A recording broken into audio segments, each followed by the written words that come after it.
Have you finished moving? Hurry up and leave, will you? There's no place for someone like you. Oh, oh, oh. Saying this, Helen, my mother-in-law, laughs loudly over the phone. Her voice is terribly grating. Poor thing. Right now, Helen doesn't know the situation she's in. For all the harassment she's done to me, I'll show her plenty of hell from now on. My name is Gloria, a 30-year-old housewife. I live with my husband, Victor. We're a dual-income couple, supporting each other financially. However, since Victor's clumsy with his hands, I had to take on most of the housework, so I worked from home. Victor had been eager to build a house since we got married, and he worked hard for it. Seeing Victor like that, I felt motivated too. 2 years into our marriage, we finally got our dream house. A new building is indeed beautiful with shining floors. Looking forward to our new life together. At my words, Victor nods. Together, we can certainly do it. That's what I believed. At Victor's strong wish, we built our new home near his parents' house. Apparently, Helen had a minor illness and wasn't in need of care, but he wanted to keep an eye on her. Helen, my mother-in-law, is family after all. If she's in trouble, I thought I should accept Victor's wish. But I never imagined it would turn out like this. A few weeks after moving into our new home, Helen visited. It was an unexpected visit and I was flustered, but I managed to serve some cookies I had at home. Sitting on the couch, sipping the tea I made, Helen started talking calmly. You know, Gloria, now that you're here, I'll be honest, how are you as my son's wife? What? I blurted out without thinking. Seeing my reaction, Helen sighs with exasperation. I heard from Victor that you're a good wife, but only offering such poor cookies to a guest. And you never visit our house, even though you married my son. I'd think a son's wife would come to her in-laws' house if she's home. If you have time to spare at home, you should come to my house. There's always so much to do at my place. Do you understand? Helen says, pressing the point. Okay. That was the only foolish response I could make. Helen wasn't like this when we first met. She seemed kind and cheerful, someone people would like. If you have any troubles, rely on me. Take your time getting used to things. I did take advantage of her kindness, but I never expected such a drastic change. To my meek reply, Helen frowns and says, You don't seem to have the guts to be my son's wife. Starting tomorrow, I'm coming here every day. Straightening out a son's wife's twisted nature is also a mother-in-law's job, isn't it? Saying so, Helen laughs as if she's enjoying herself. Meanwhile, I grimace with anxiety about the future. Every day? Do I have to deal with Helen like this every day? Cold sweat drips down my face at the thought of what's to come. But regardless of how I felt, after finishing the cookies, Helen said, Those cheap cookies were surprisingly enjoyable, and left on her own accord. That's when my days of hell began. True to her declaration, Helen started coming to our house every day. Her visits were at irregular times, sometimes in the morning, sometimes in the afternoon. I always prepared snacks, but Helen would still complain. Cheap stuff again? Thinking it might be better to prepare something she liked from the start, I asked her, only to be met with the absurd accusation. Can't you even understand my feelings? Gloria, there's dust over there. Clean it up right now. Oh, Gloria, you're going to ruin the clothes washing them like that. Do it again. That's for dinner? Terrible. How can you feed Victor something like this? Helen complained about anything she laid her eyes on. Even if I thought there was no problem, Helen didn't care if she was offended. One day, Helen visited on a weekend. Victor was also off from work and at home. Yet Helen harassed me just like any other day, seeing me rushing around in Helen's behest. Victor pointed and laughed. You're lucky to be trained by Mom, he said. After Helen left that day, I desperately told Victor about how hard Helen's treatment was, but he wouldn't listen, brushing me off with, Mom's just thinking of you in her way. When I insisted it was too much for me mentally, Victor began to get irritated, shouting, Do you hate Mom that much? Feeling it was pointless to talk to him, I stopped confiding in Victor. I started feeling physically exhausted. Despite feeling tired, I couldn't sleep once I got into bed. The anxiety for the next day hit me before sleepiness. I knew I'd be criticized again tomorrow.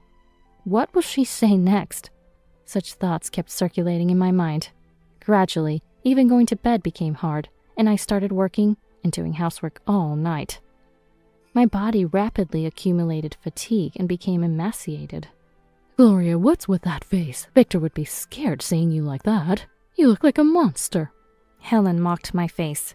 Looking in the mirror, I saw dark circles under my eyes and sunken cheeks. a face I couldn't show to others, and a self-mocking smile escaped me. Really, you're so incompetent.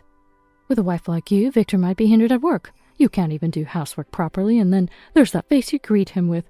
Poor Victor. Gloria, you should leave. Today. Stunned by her sudden demand to leave, I stood motionless. But Helen said, You must, and left. Defying Helen would only bring more harsh words. Mentally unstable, I packed my things and prepared to leave. A few minutes later, I received a call from Helen. Have you finished moving? Leave, quickly. There's no place for someone like you. Be grateful you could stay in that house at all. Saying this, Helen laughed sadly on the phone. She sounds like a hero who's just vanquished a villain, conveying her sense of fulfillment. I left the house just as Helen commanded. The house that was built to fulfill our dreams. Then I went back to my parents' house and explained everything. Upon learning everything, my parents were furious, but they first treated me to delicious food, letting me rest. There's truly a sense of security at one's parents' home. I couldn't articulate my complaints well, but my mom and dad responded with kind words like, "That must have been hard, and I see." I realized I hadn't been back home since the issues with Helen started. My parents must have been shocked to see their daughter so emaciated after so long. Feeling guilty for being such a disobedient daughter, my phone vibrated. It was a call from Helen. Hesitantly, I answered the call, and Helen's panicked voice came through. You, come back right now. After demanding I leave, now she was telling me to come back. I was astounded by her unreasonable and selfish demand, but something seemed off. Helen explained the situation, and I was shocked. Apparently, Victor came home, realized I was gone, and contacted Helen, who was likely visiting that day. Hearing from Helen that she had kicked me out, he turned pale. That makes sense. After all, the house we lived in was in my name. Even though we are a dual-income couple, most of our living expenses were covered by my salary. Victor's salary was shockingly low, as evident from his payslips. There was no way Victor could afford to build a new house, and our dream of owning one was nearly shattered. Seeing Victor try his best, I decided to support him by building the house. Since I took out the loan, naturally the house was in my name. Having learned this from Victor, Helen was now panicking. "I'm sorry, but I'm not coming back," I told her. To that, Helen responded, "Don't say that, and it was my fault." I replied with a final blow. "Also, since I'm not living there anymore, I'll be vacating the house. Please take care of it." Wait! Ignoring Helen's growing desperation, I hung up the phone. I blocked her number to avoid any unpleasant calls. The next day, I proceeded with vacating the house, as I had declared to Helen. This meant Victor had to leave the house too. What he did next was no longer my concern. After that, I hired a lawyer. He was a friend of my dad's, known for being quite skilled. I had secretly recorded Helen's terrible behavior, which I played for the lawyer. The recordings also included Victor's terrible behavior. Hearing them, the lawyer said, "With this, you can get a substantial amount in alimony." I left everything to the reliable lawyer and was able to divorce Victor. Following the lawyer's advice, I saw a doctor and was diagnosed with depression, which increased the alimony. After that, I received message after message from Victor. The contents were all like, pleas for reconciliation, saying things like, "I'm truly sorry. Please give me another chance." And, "Please forgive me." With no house and a low salary, Victor couldn't afford the hefty alimony, but I ignored all his requests and blocked his messages. A few days later, relaxing at home, a loud doorbell rang. It was Helen and Victor at the door, so I ignored them, but they started pounding on the door, calling out, "Gloria!" My parents were out and couldn't return soon, so I reluctantly responded through the monitor. "Hello?" Hearing my voice, they hastily started apologizing at the front door. "Gloria, I'm truly sorry. Please give Victor another chance." "I'm sorry I couldn't be there for you as a husband. I'll try to be a better support. Please come back." They were only saying what suited them now. These were the same people who had scorned and laughed at me. Now they were asking for my help. I couldn't help but snort, and Victor angrily shouted, "There's no need to laugh." "Come on!" Victor raged at the door. Helen retreated in fear.